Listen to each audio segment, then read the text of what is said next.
Assalamualaikum warahmatullahi wabarakatuh. Obat saluran nafas bagian berikutnya. Nah, selesma ada juga yang menyebut common cold.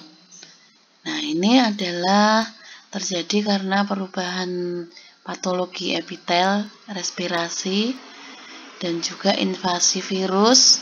Bisa juga karena alergi. Jadi bukan karena bakteri ya. Jadi di sini tidak tepat jika memberikan antibiotik. Nah, tandanya common cold itu ya flu gitu ya. Lendir dari epitel hidung akibat iritasi, hidung berlendir, kemudian penebalan mukosa hidung sehingga tersumbat. Bersin, nah ini tergantung pada tingkat iritasi dan tingkat alergi yang dialami seseorang.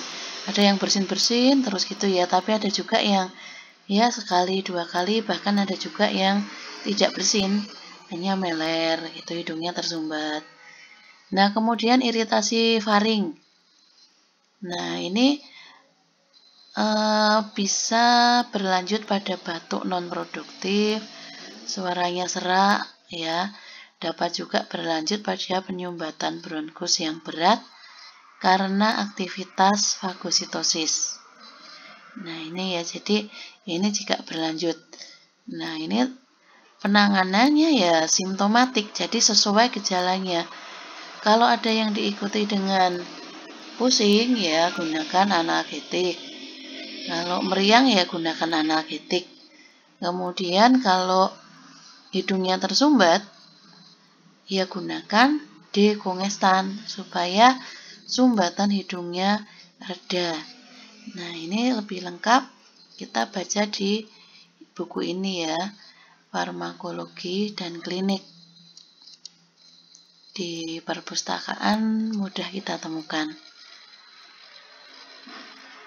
Nah, kemudian tadi ada dekongestan, digunakan tadi untuk mengatasi atau meredakan hidung yang tersumbat, hidungnya mampet. Ini ada yang oral, ada yang inhalasi, yang dihirup lewat hidung. Nah, ini berupa senyawa amin dan bersifat simpatomimetik. Simpatomimetik itu memacu saraf simpatik.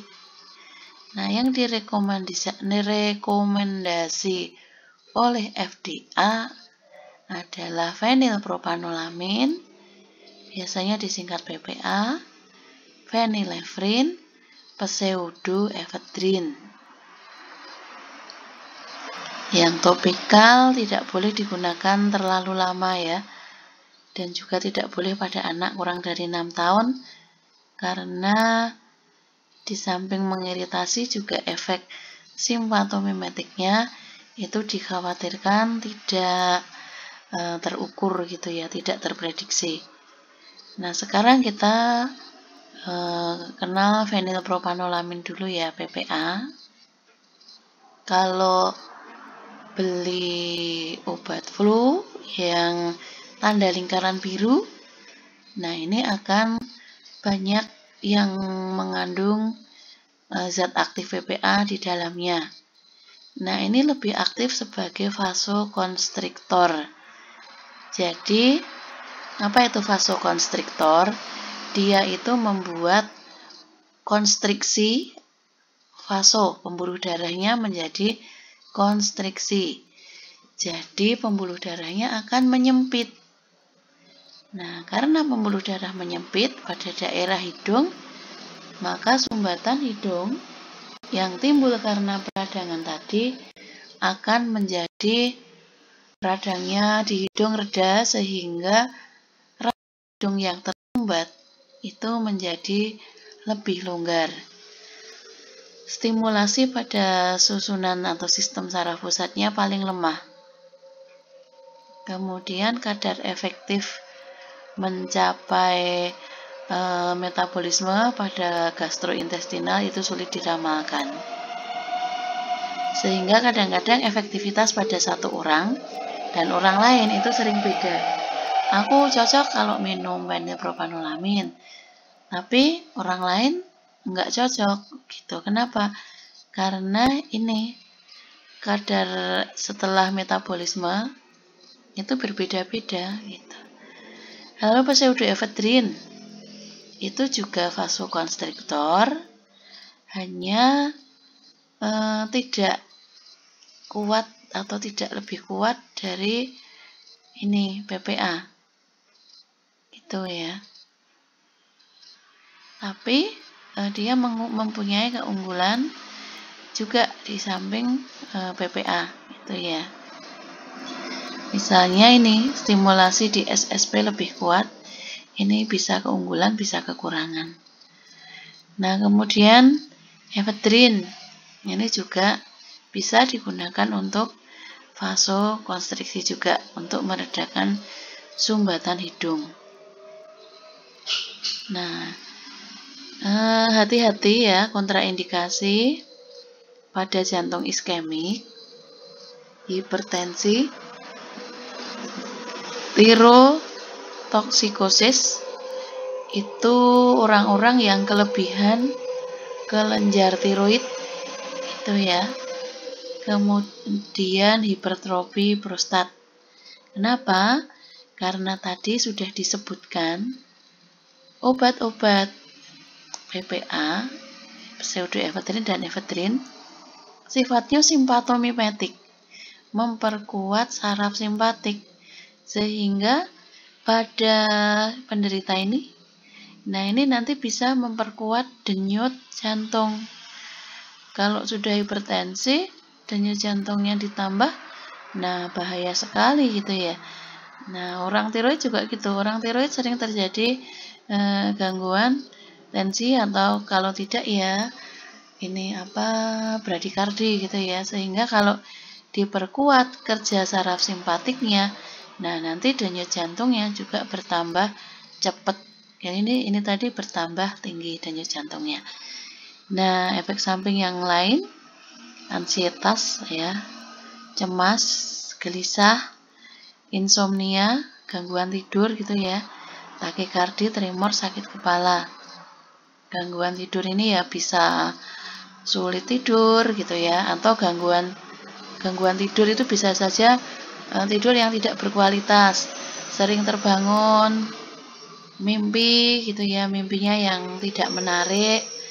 Kemudian hati-hati juga pada ibu hamil. Nah, terkait dengan perubahan denyut jantung pada janin. Terus ibu yang menetei. Nah, ini ada sebagian obat yang masuk ke ASI. Nah, gangguannya adalah bayi menjadi iritabilitas. Jadi sensitif sehingga tidurnya bayi itu terganggu. Jadi tidak benar kalau bayinya pilek, ibunya minum obat pilek. Nah, nanti kan obat pileknya masuk ke ASI gitu ya. Nah, itu tidak benar ya. Yang masuk ke ASI belum tentu obat aktif, tapi bisa juga metabolit obat, hasil dari obat yang sudah dimetabolisme. Nah, justru metabolit obat itulah yang tidak menimbulkan reaksi yang diharapkan, tetapi menimbulkan kerugian pada bayi. Begitu ya. Kemudian, nah ini bisa berinteraksi dengan MAO inhibitor. Nah, tak dikhawatirkan terjadi hipertensi akut yang krisis, gitu ya. Nah, lalu batuk. Batuk ini bukan penyakit tetapi simptom gejala ya. Nah, kenapa kok batuk? Itu karena refleks. Nah, kenapa timbul refleks batuk? Karena ada benda asing yang harus dikeluarkan dari saluran nafas karena tidak berguna. Misalnya apa? Kemasukan debu ketika sedang bicara, sedang tidur, sedang melamun gitu ya, tahu-tahu ada debu ya, binatang kecil masuk, lalu tersedak, kita batuk, maka udara itu ya didorong oleh refleks yang kuat sehingga zat asing atau kotoran tadi didesak keluar dengan refleks batuk. Jadi dalam hal ini batuknya itu membantu begitu ya. Nah, tetapi jika kok batuk itu non produktif, dalam hal ini maksudnya itu batuk-batuk saja, tidak berguna, tidak ada zat asing yang mengganggu yang harus dikeluarkan, tapi kok batuk. Nah, jika ini terjadi terus-menerus dapat mengiritasi selaput lendir dan trakea. Nah, selaput lendir dan trakea yang teriritasi itu akan menimbulkan ya reaksi alergi gitu ya, karena ada kerusakan jaringan. Terus juga karena rusak mudah terjadi infeksi sekunder, infeksi karena virus maupun infeksi karena bakteri. Sehingga kalau ada batuk guna, nah kita atasi. Strateginya bagaimana? Kita cari penyebabnya apa? Hilangkan kausa atau penyebabnya. Kemudian juga ringankan gejala atau simptomnya. Nah, dengan apa gitu ya pengobatannya atau tadi ya untuk meredakan batuk, dilihat dari aktivitas batuknya. Kita bisa memberikan antitusif atau penekan batuk. Dia bekerja pada medula dan pusat saraf. Nah, ini jika batuknya tidak produktif, tidak mengeluarkan dahak gitu ya, tidak disertai dahak, jadi tidak ada produksi dahak pada penderita. Nah, antitusif ini contohnya dextrometorphan, noscapin, codein, ketiganya sering dipakai dalam klinik. Ini menekan pusat batuk sehingga frekuensi batuk menjadi lebih jarang. Nah, jika batuknya memproduksi dahak, dahaknya harus dikeluarkan dengan obat-obat golongan ekspektoran. Nah, caranya langsung mengeluarkan dahak ya dengan mengaktifkan silia atau rambut getar. Yang mengaktifkan silia itu contohnya gliseril, guaifenesin. Nah, sehingga gliseril, guaifenesin itu adalah ekspektoran. Nah, dari ekspektoran ini ada yang bekerja secara spesifik yaitu mukolitik, mengencerkan lendir atau dahak. Lendir yang kental diubah menjadi encer. Contohnya apa? Ambroxol, bromhexin. Kalau sodium sitrat masuknya apa? Dia masuknya ekspektoran. Tidak merubah bentuk dari dahak atau mukus. Nah, untuk anak kecil yang dipakai yang mana? Gunakan yang anak kecil, gunakan ambroxol atau bromhexin karena dia bersifat mukolitik. Nah, ini ya, dextro tadi antitusif. Efektivitasnya seperti kodein, tetapi kodein bersifat atau golongan narkotika, bisa menimbulkan adiksi. Noscapin aman, tidak sekuat dextro. Itu ya. Apakah kemudian tidak dipakai noscapin? Tetap dipakai. Karena beberapa orang itu menggunakan dextrometorphan itu terjadi efek samping, yaitu depresi atau penekanan pada saluran nafas. Justru dia menjadi lebih sulit untuk bernafas. Tapi noscapin itu aman, tidak ada depresi. GG atau ya, gliserin guaiacolat. Ini ya, mengurangi viskositas tetapi sedikit saja, tidak sekuat ambroxol bromhexin. Kemudian faringitis. Ini tandanya adalah nyeri telan ketika menelan makanan. Tanda yang lain gitu ya. Ini. Kalau tidak diatasi bisa terjadi sinusitis, otitis media, mastoiditis, abses peritonsilar, amandelnya bengkak itu ya. Otitis media itu radang telinga tengah, kemudian demam rematik, dan yang ini ya, yang sangat merepotkan kalau terjadi glomerulonefritis. Jadi ini peradangan pada glomerulus pada sel ginjal. Nah, sehingga harus diterapi gitu ya. Outcome-nya jadi segera atasi gejala dengan cepat supaya infeksinya tidak menyebar dan tidak terjadi komplikasi. Nah, untuk memberi antibiotik pastikan bahwa infeksinya itu terjadi karena ada infeksi bakteri. Nah, bakteri Streptococcus grup A itu bisa hilang sendiri ya, walaupun tanpa antibiotik. Jadi sebaiknya ya hati-hati dalam memberikan antibiotik. Terapi pendukungnya bisa analgetik. Ini simptomatik ya, kalau tidak pusing, tidak meriang, ya nggak usah digunakan antipiretik, anti-analgetik ini. Kumur-kumur bisa dengan obat kumur, bisa juga dengan larutan garam dapur aja itu ya, itu sudah cukup. Tentunya ya harus bersih ya.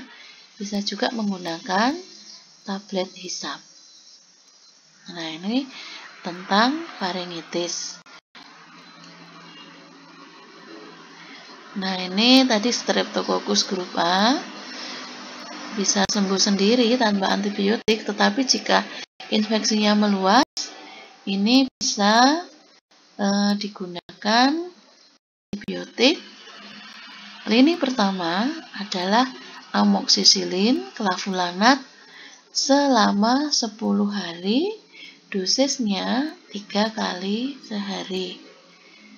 Nah, jadi pasiennya harus menghabiskan 3 kali 10, 30 tablet harus sampai habis. Nah, jika terjadi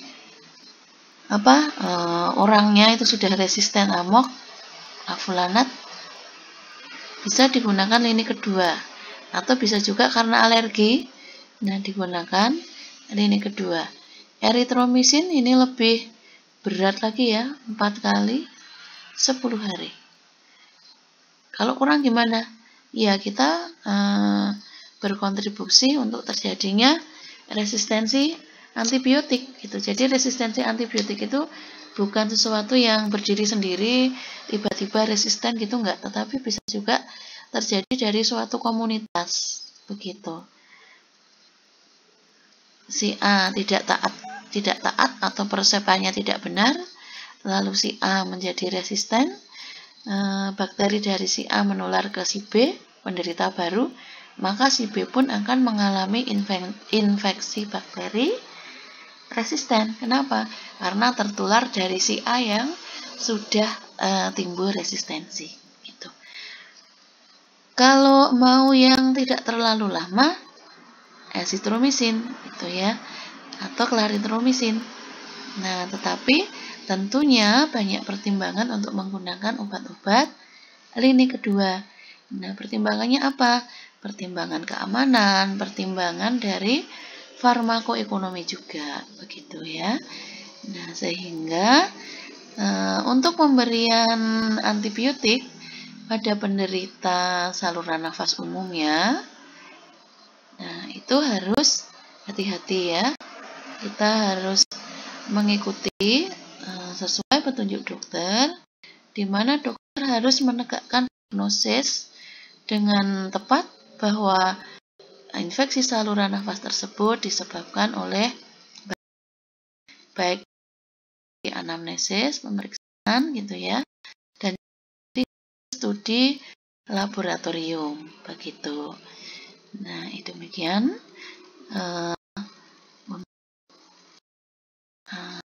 antibiotik Streptococcus grup A. Kita melanjutkan.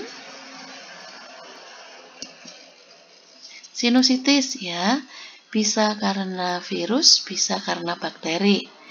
Tandanya adalah ini ya, hidung tersumbat sekret kental, warna hijau kekuningan atau jernih, nyeri tekan pada wajah, area pipi, kemudian di antara dua mata dan dahi. Nah, ini dokter nanti menegakkan diagnosis itu ya. Nah, ini yang karena virus 10 hari lebih, apalagi yang bakteri ini ya. Nah, penyebab bakterinya Streptococcus pneumonia, Haemophilus influenza, Mozzarella catarrhalis. Nah, ini nanti orang mikrobiologi dia bisa membedakan bakteri-bakteri ini. Hasil kultur bakterinya dilaporkan kepada dokter menegakkan diagnosis, lalu peresepannya disampaikan kepada farmasi. Ini ya, ini daerah sinus di antara di dahi, di antara dua mata ya, di atas alis gitu ya. Kemudian ini di bawah mata, di tulang pipi. Inilah daerah sinus. Kalau ada sinusitis, ditekan itu sakit. Katanya buat menunduk pun sakit gitu ya. Misalnya kalau yang muslim sedang sholat itu ya, nah itu sakit juga. Nah, ini ya predisposisinya. Kenapa sih kok bisa sinusitis? Ada 4 hal. Kemudian komplikasi meningitis, septikemia, ini jika tidak tertangani dengan baik gitu ya. Nah, beberapa itu resisten terhadap penisilin, yaitu misalnya amoxicillin ya, cotrimoxazole. Nah, karena penyebabnya Streptococcus pneumoniae yang menghasilkan beta-laktamase yang bisa merusak golongan penisilin ya, misalnya amok ini. Nah, sehingga pada sinusitis itu pemeriksaan laboratorium itu sangat penting dilakukan untuk menentukan antibiotik apa yang peka terhadap sinusitis ini. Jangan sampai sinusitisnya itu meluas infeksinya menjadi meningitis gitu ya, radang selaput otak. Nah, itu nanti bisa bahaya sekali, bahkan fatal gitu ya. Antibiotik 14 hari kecuali azitromisin, tadi 5 hari. Kemudian terapi pendukungnya analgesik. Kemudian dikongestan, tadi untuk meredakan sumbatan hidung. Antihistamin. Ya, ini untuk sinusitis yang disebabkan virus bisa menggunakan dikongestan oral yang tidak lebih dari 5 hari. Outcome-nya itu ya bebas obstruksi ya. Tidak tersumbat gitu ya. Sekretnya sedikit gitu ya. Nah, ada kalanya sinusitis ini perlu tindakan medis gitu ya untuk dibersihkan dari peradangan pada sinusnya itu ya. Operasi ya. Ini antibiotiknya, silahkan nanti Anda pelajari, Anda screenshot, Anda baca, Anda buat catatan. Jika tidak ada alergi dan tidak ada resistensi, gunakan amoxicillin clavulanan karena ini adalah obat lini pertama. Itu adalah obat yang efektif dan aman digunakan pada sebagian besar kasus. Lalu bronkitis. Ini tanda penyebabnya batuk menetap parah pada malam hari disertai rhinorrhea dan rhinovirus. penyebabnya rhinovirus ya, sering meler gitu ya. Ini tanda lain. Nah, bedakan bronkitis dengan TBC. Nah, kalau TBC itu ya mirip sekali gitu ya, penderitanya sesek gitu ya, jadi kurus gitu. Nah, tapi pada TBC yang khas itu batuk yang disertai darah. Nah, jika batuk ini petunjuk terakhir, ini bukan 4 minggu ya, batuk lebih dari 2 minggu gitu ya, penderita itu wajib memeriksakan diri untuk diperiksa laboratorium, setidaknya lakukan di puskesmas. Nah, ini untuk jika terjadi keparahan baik bronkitis maupun TBC, supaya keparahannya bisa segera dicegah gitu. Nah, ini ada tesnya ya, tes C-reaktif protein. Penyebabnya bisa virus, bisa bakteri. Nah, pengobatannya apakah perlu antibiotik atau tidak? Ya tergantung penyebabnya gitu. Ini untuk bronkitis. Ya. Kenapa lini pertama tanpa antibiotik? Kebanyakan bronkitis disebabkan virus. Begitu. Nah, kalau disebabkan bakteri ya bisa amoksisilin gitu ya. Bisa quinolone. Stop rokok gitu ya, baik perokok pasif atau aktif. Jika penderita berkontak dengan rokok ya, dan juga polusi pada umumnya, bakar-bakar sampah gitu ya, atau apa gitu ya, pembakaran apalah gitu, batu bata atau apa ya, pakai masker gitu. Kemudian bronkodilatasi jika diperlukan dengan salbutamol atau albuterol. Ini jika bronkusnya sampai terjadi sesek gitu ya. Analgetik antipiretik. Kemudian gunakan antitusif kodein dextro jika terjadi batuk. Lalu vaporizer itu bisa menggunakan bahkan ini ya, air hangat yang diberi garam untuk memberikan rasa lembab pada bronkus. Yang kita pakai baskom, kasih garam, kasih air hangat, boleh beri minyak aromaterapi gitu ya, minyak kayu putih, lalu kita dihirup gitu ya untuk bernafas di atas uap itu. Nah, nanti lebih reda gitu ya, dahaknya lebih encer, saluran nafasnya juga lebih lembab.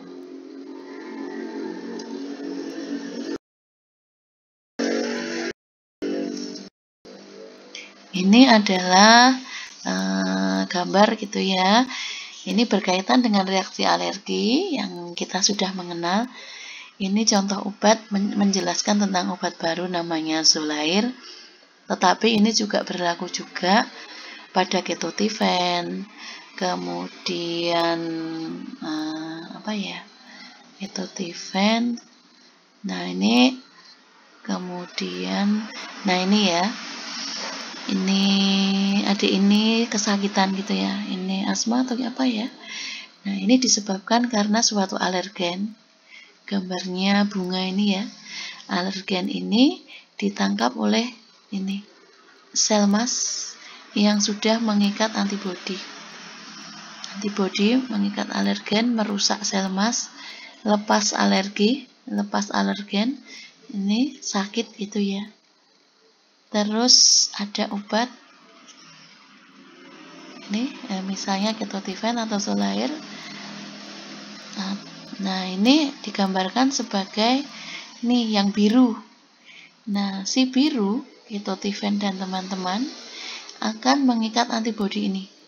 Kalau ini yang diikat antibodi, sehingga antibodinya itu nggak berikatan dengan alergen. Nah, alergennya tidak mengikat pada sel mas. Tapi obat ini, nah dia tidak berinteraksi, nggak cocok sama alergennya. Nah, sehingga sel masnya utuh, tidak ada alergen yang dilepaskan, sehingga tidak terjadi suatu kesakitan. Begitu.